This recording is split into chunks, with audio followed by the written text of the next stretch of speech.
13 votos, 13 a 10 votos dos parlamentares. Dessa forma, a nomeação dos membros, a fixação de data para a reunião e a eleição dos cargos de presidente, vice-presidente e designação da relatoria foram adiados por 5 sessões. Eu vou conversar agora, através do nosso estúdio virtual, com o deputado Francisco Medeiros, professor Francisco do PT, que está aí em Natal, inclusive, e vai participar aqui através da internet aqui no nosso programa. Ele que vai explicar para a gente detalhes, né? Inclusive porque partiu dele aí o requerimento, o pedido para que a Assembleia adiasse a nomeação dos membros da CPI da Covid. Deputado, seja bem-vindo aqui ao nosso Panorama 95. Bom dia. Bom dia Marcos, bom dia a todos os ouvintes e todas as ouvintes da 95 FM.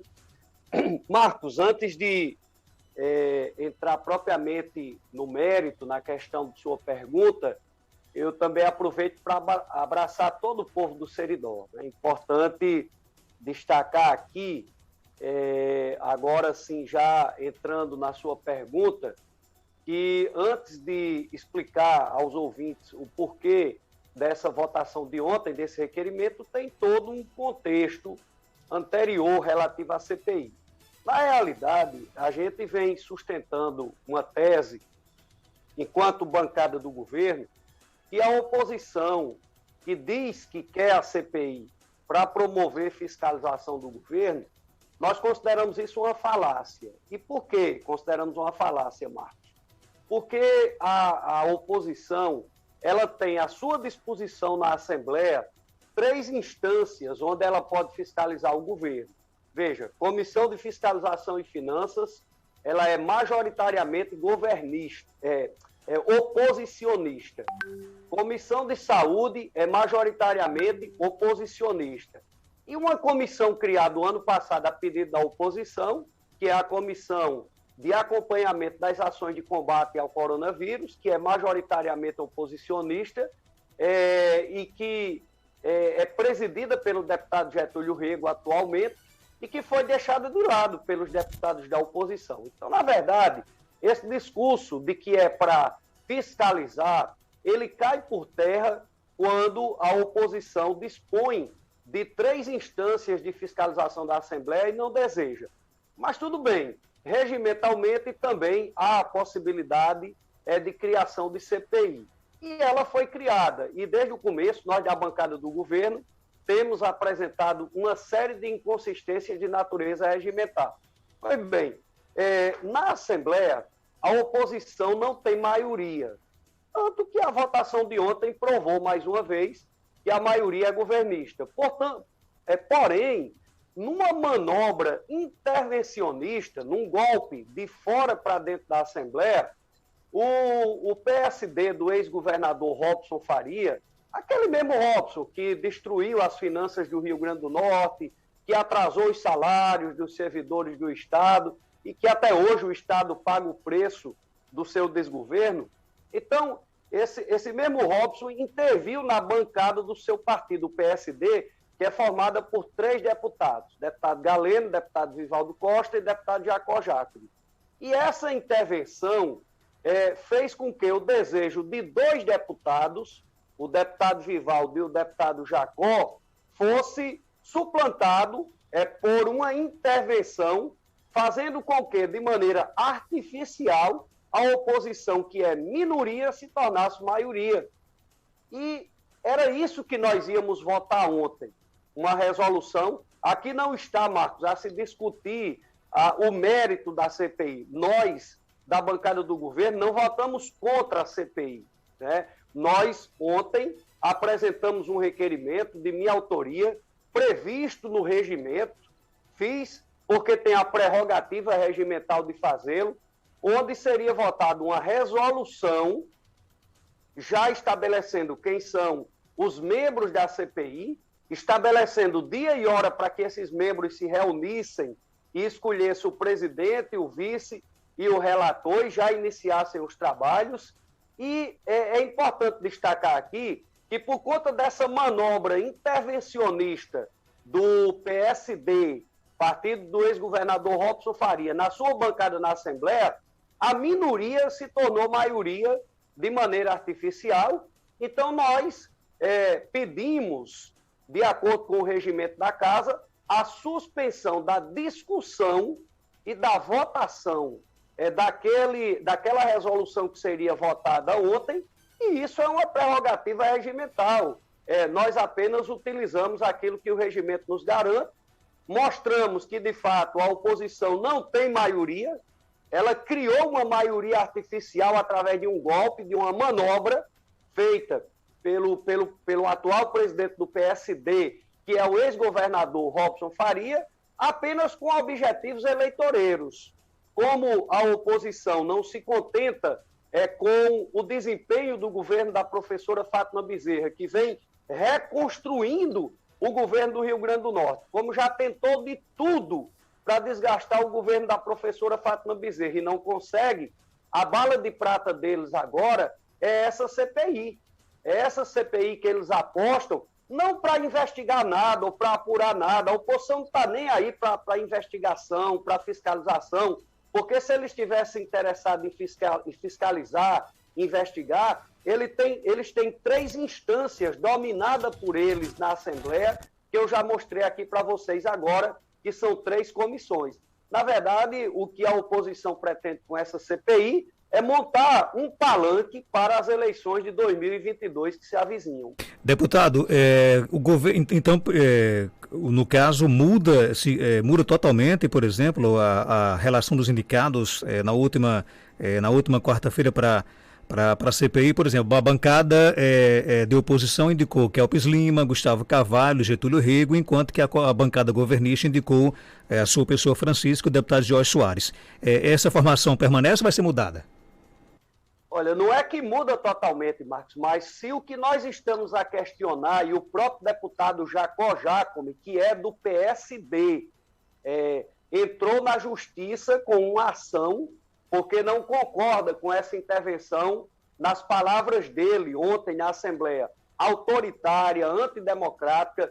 O PSD nunca se preocupou até hoje com o fato de Vivaldo Costa ser um deputado governista. Por exemplo, desde o começo desse mandato, que Vivaldo é da bancada do governo, e o PSD nunca se preocupou com isso no plano estadual. O deputado Jacó, desde que entrou na Assembleia, assumiu o mandato no lugar do deputado Sandro Pimentel, sempre se comportou, deu sinais de que seria um deputado governista, como vem sendo, da bancada do governo, e o PSD nunca se preocupou com isso. Aí agora, na hora de formar uma CPI, o ex-governador Robson Faria, que não tem mandato de deputado estadual, promove uma intervenção na bancada dele para dar à oposição na Assembleia uma maioria forjada, né, uma maioria que é fruto de um golpe, de uma intervenção, e querem que nós do governo aceitemos isso passivamente, calados, como se isso fosse normal. Isso não é normal, sabe por quê, Marcos? Porque se o deputado Jacó Jacome sair vitorioso da ação que impetrou na justiça contra o seu partido, aí muda essa configuração da CPI. Ao invés da minoria ter a maioria na CPI, quem passa a ter a maioria é a bancada governista, que de fato é quem tem maioria. Ontem, na votação do requerimento, nós provamos isso mais uma vez. Outra coisa, Marcos e ouvintes, nós não estamos a questionar o fato da oposição pleitear a presidência da CPI. Isso foi um acordo. A própria oposição concordou em ter a presidência. Eles estão indicando o nome do deputado Kelps Lima, e nós não temos nenhum problema em relação a isso, nós não temos veto nenhum em relação ao nome do deputado Kelps Lima, e eles estão indicando, né, através de acordo, de uma conversa que foi feita pela mesa diretora da Casa, que a relatoria será do governo. Então, isso é um acordo que tem na Casa. Agora, o que nós não podemos aceitar é que uma força externa atue na Assembleia de forma autoritária para mudar a correlação de forças que existe hoje dentro da Assembleia Legislativa do Rio Grande do Norte. Independente disso, existe uma série de vamos usar aqui um termo chamado denúncias, né, de supostos de supostas irregularidades praticadas pelo governo do estado durante o enfrentamento à pandemia, né? Inclusive denúncias essas que certamente estarão na pauta dessa CPI da Covid na Assembleia. Você como líder do governo, o governo está tranquilo com relação a essas denúncias? Marcos, o governo está tranquilo em relação a isso. O governo não está discutindo o mérito dessas denúncias, até porque o governo está à disposição para prestar os esclarecimentos necessários, seja na CPI, seja na Comissão de Fiscalização e Finanças, na Comissão de Saúde, aonde for. A CGU já investigou os estados brasileiros, identificou indícios de irregularidades em 21 estados e o Rio Grande do Norte ficou de fora dessa investigação da CPI. A CGU não apontou indícios de irregularidades em alguns destes contratos na investigação que fez no Rio Grande do Norte. O Tribunal de Contas do Estado investigou alguns desses contratos, como, por exemplo, o contrato que eles chamam das ambulâncias, que, na verdade, é de transporte sanitário. E não encontrando irregularidades, o Tribunal de Contas opinou pelo arquivamento. O Ministério Público do Tribunal de Contas se posicionou sobre a chamada aquisição dos respiradores que não foram entregues e não encontrou má-fé do governo, por parte do governo do estado do Rio Grande do Norte. Aliás, o governo do Rio Grande do Norte, o governo da professora Fátima Bezerra, judicializou essa questão porque os governadores, né, os estados nordestinos foram vítimas de um golpe.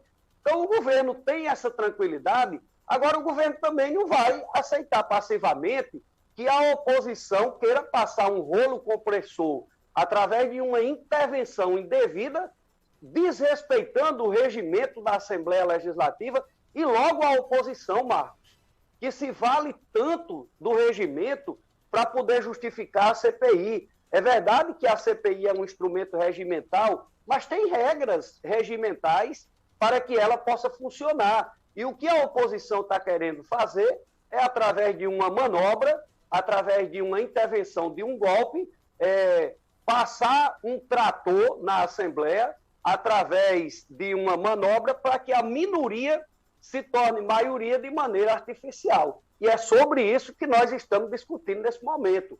O mérito das denúncias, inclusive a delimitação do que pode ou não ser investigado, porque isso é outro debate também importante, porque no próprio parecer da Procuradoria Jurídica da Assembleia Legislativa e do presidente da Casa, que admitiram a formação da CPI, e nós não fomos para a Justiça contestar isso não, Marcos.